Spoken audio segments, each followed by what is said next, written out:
Olá, querido irmão da Igreja do Nazareno, como estão vocês? Tudo bem?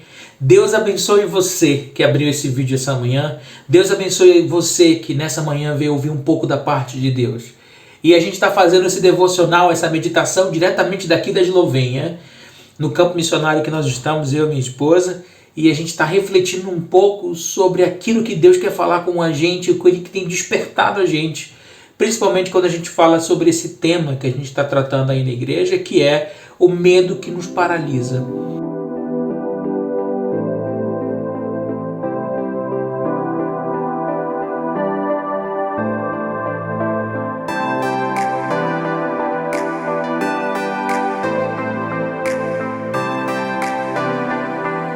Esse medo que nos paralisa, o que a gente faz quando a gente recebe uma notícia difícil? Quando a gente recebe uma missão?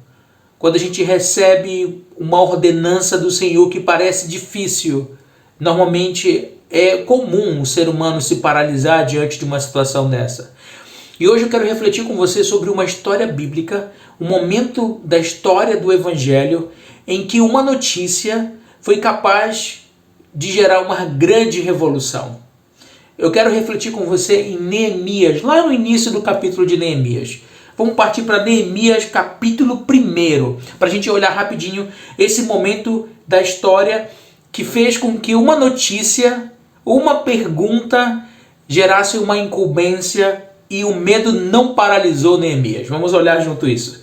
Neemias capítulo 1 diz assim: esta é a história de Neemias, o filho de Acalias. No mês de Quisleu, no ano 20 do reinado de Artaxerxes, o rei da Pérsia, eu que me chamo Neemias estava em Suzã, a capital do país. Anani, um dos meus irmãos, chegou de Judá com um grupo de outros judeus. Então eu pedi notícias da cidade de Jerusalém, dos judeus que vinham voltados do cativeiro na Babilônia.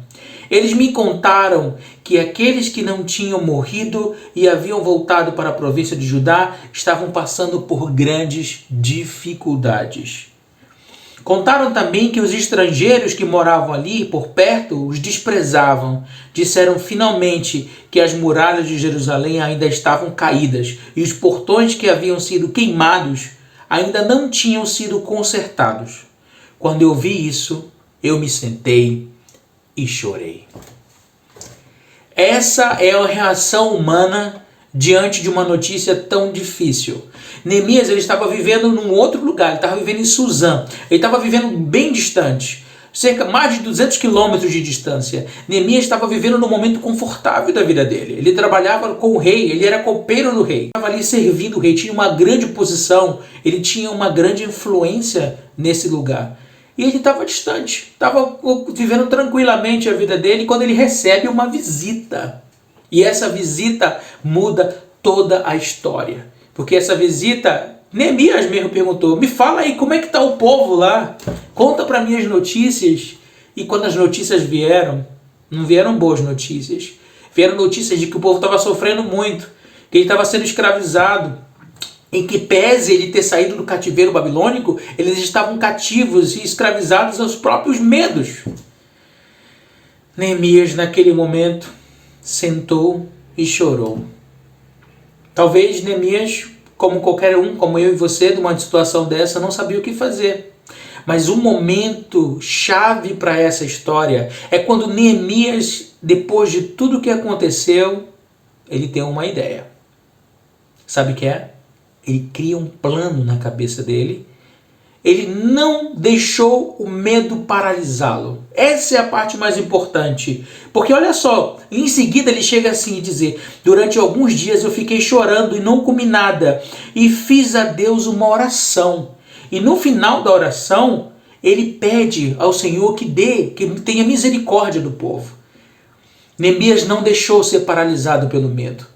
O medo não o paralisou. E depois a história vai continuar e Neemias tem um plano extraordinário. Ele vai até o rei que ele servia, que ele tinha confiança, arrisca a sua posição de trabalho e diz: eu preciso ajudar o meu povo. E naquele momento, naquele exato momento, Neemias toma uma decisão. o medo não vai me paralisar. Eu vou fazer alguma coisa para esse reino.